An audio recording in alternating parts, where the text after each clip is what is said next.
Can you think of someone who has been particularly innovative in the way they utilize strategic communications? Napoleon is a great example of an innovator in communication. He understood the power of newspaper, the power of engravings, the ability of these mediums of theater, of poetry, of the arts to create and consolidate an image of greatness about him. The French Revolution revered heroes, people who could come out of nowhere and change events. Compare that to Julius Caesar in Rome, who was thought of, I think, probably as more of a great man.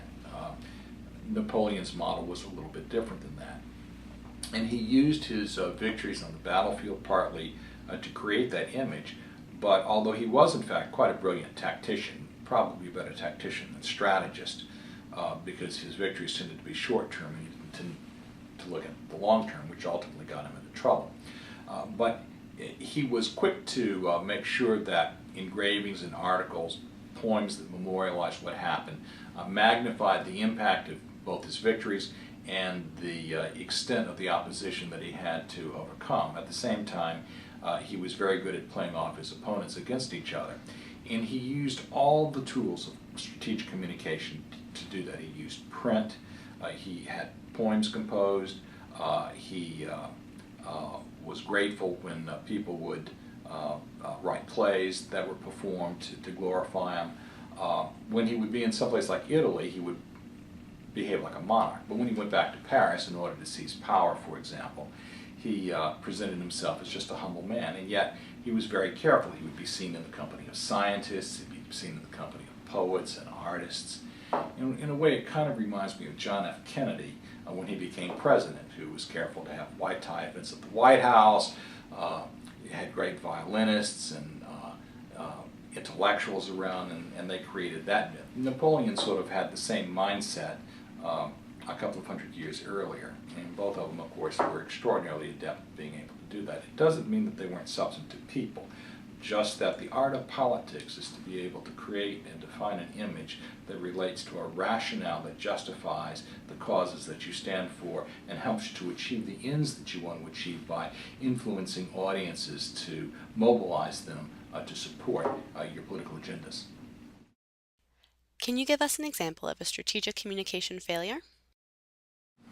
That's an interesting question, and I think a lot of times when people who have been very good at strategic communication ultimately fail, it's because they stayed in power too long. Margaret Thatcher, I think, was a really powerful, effective leader as Prime Minister of Britain, whether you like her policies or not. She was very good at what she did.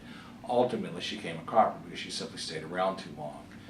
We don't know, as you and I are talking today, how the elections in Venezuela will turn out. Chavez is being challenged by a coalition that's against him that has posed a very able candidate. Chavez will certainly try and steal the election. But the fact of the matter is that contrary to the image that Chavez has in this country of being a bit of a buffoon, he is nothing of the sort. He's an extremely well-read person who came from an exceedingly poor background where sweets that were given to children were spiders covered in sugar.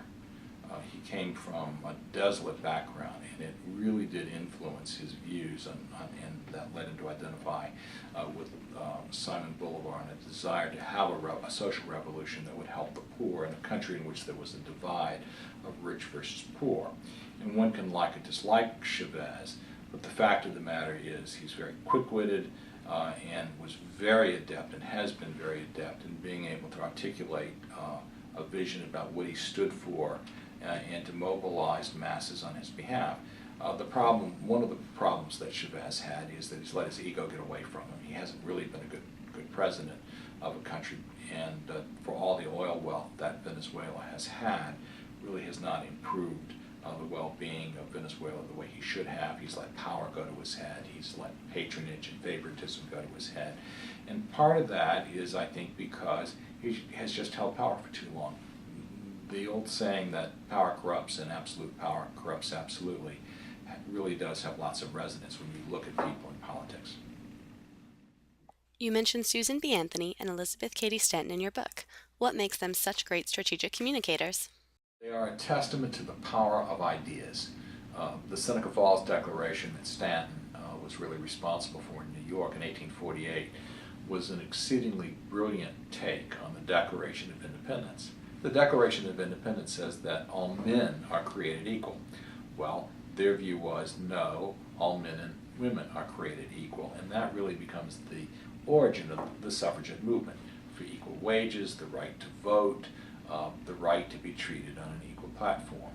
Neither lived to actually see the right to vote become part of the Constitution, but their efforts, their discipline, their perseverance, and their ability to powerfully articulate compelling ideas show why ideas actually do matter in politics. It isn't just about form. It isn't just about how it's presented.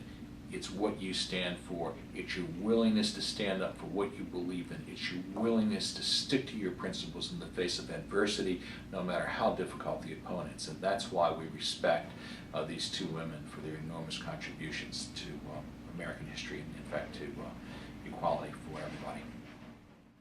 Another historical figure you mention in the book is Winston Churchill.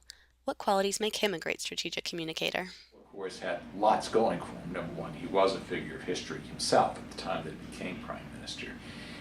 The circumstances in which he became prime minister were as important to his success as anything, because up until that point, really, he was viewed as something of a gadfly. The thing that I thought that was interesting about Churchill and his speeches is how carefully they were constructed. He was not somebody that did extemporaneous speeches most of the time. His important speeches were very carefully thought out. And just as Bill Clinton in the Democratic Convention in 2012 used the substance as well as his body language and what he was saying, the points he was making in order to influence behavior. For Churchill, substance mattered, but the thing about Churchill that really made such a difference is that he had the ability to invest his ideas with a mood and with an attitude. People knew what Churchill thought about life. He wrote all the time. He was certainly somebody that was not shy about talking to the press. He was a very colorful figure. But when Churchill rose to speak, there was always a theatrical sense of drama, and that is part of what marked him as being such a great orator. He was very self-conscious about what he did, and the power of what he said is partly because of the language that he used, partly the persona and the command of Paul, his personal presence, force of personality, but as much as anything, what he was doing was shaping an attitude about the things that he believed in. And I think when you sit back and you look at history, those are the kinds of people who can really make a difference. In the book, you focus on the art of strategic communications rather than the process behind it. What brought about this decision? The Pentagon is gumshoed by the issue of process, and frankly, for me, it's not as interesting a debate as the question of what are the elements that comprise the art of it. To understand the art of communication is to understand how ideas are articulated and expressed in order to influence behavior or to achieve desired effects. And to me, it was just a more interesting and more compelling subject than getting lost in a procedural debate.